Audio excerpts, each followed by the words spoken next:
There's always extra pressure for an athlete to prove themselves when coach is also mom or dad. Bernie's senior quarterback, Quentin Dormady, has been dealing with this all his life. His dad, Mike, is also Bernie's head coach. And the Dormady family made the move from Capel 2.5 years ago when he got the job. While switching schools is a challenge for any high school freshman, Quentin would soon face a much bigger obstacle, one testing his faith and his devotion to football. When Quentin got to Bernie, he was eager to show what he could do. Hit it. But his new teammates helped ease the transition, and so did some quality time with Pops. And I've dealt with that my whole life, with being, oh, you're the coach's son, you get special treatment, but I think that the guys accepted me really well. It was neat to have that 3 or 4 months together before my wife and the rest of the family came down, and it was just kind of our bonding time. We stayed at a little back house, out on the Guadalupe River. Coach Dormady loved what he saw on Friday nights too, as Quentin threw for more than 3,000 yards and 27 touchdowns, helping Bernie reach the playoffs. He wanted to do the same for the baseball team, but a game that following spring would be his last. When you first dove back into second base and you felt whatever you felt, what went through your head? Get it back into place. I thought it was going to be a 4-6 week deal. We'll be back for the season. Instead, Quentin had a torn labrum in his throwing shoulder. He'd need surgery, which meant missing his junior season and maybe missing out on scholarship offers. They had some pretty big colleges coming through that next week. It was hard knowing that I was going to put a halt to that. But it was all systems go when they found out Dr. James Andrews was willing to do the surgery. This guy's the Michael Jordan of orthopedic surgeons. He's worked on guys like MJ, Drew Brees, and even Emmitt Smith.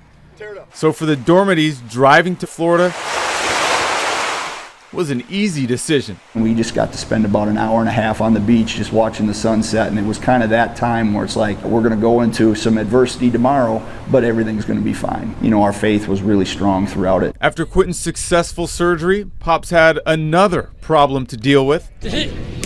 Choosing a new starting quarterback. He asked me about how I felt about playing quarterback, and so that was also just kind of a shock. How big were those cleats to try to fill? They were very big. The Greyhounds struggled through a 2-8 season, and even though Quentin couldn't be on the field, he did everything he could on the sideline. His knowledge of the position in the game and him just being one of my best friends, that really helped me. It taught me to be patient, be an encourager, keep lifting the guys up. Fully recovered, Quentin started throwing again. After impressing at camps and 7-on-7 tournaments, he received offers from Alabama and Tennessee, among others. Ultimately, Quentin chose the Vols. With a perfectly rotating shoulder, he'd come full circle. It was a good feeling in multiple ways. One, I know that I've achieved one of my goals, and then second, focus on the team here in this season, and we're off to a pretty good start. He's being modest. The Greyhounds are rolling. They're undefeated coming into tonight, with Quentin throwing for nearly 700 yards and 10 touchdowns through 2 games.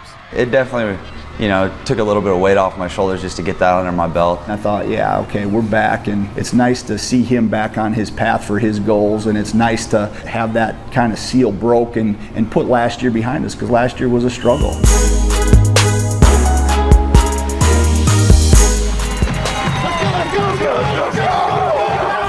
Now Quentin's cherishing every moment in this brotherhood. I appreciate my team a lot more just because of the fact that, it was hard last year. One of the definitions for faith starts with a strong belief or trust.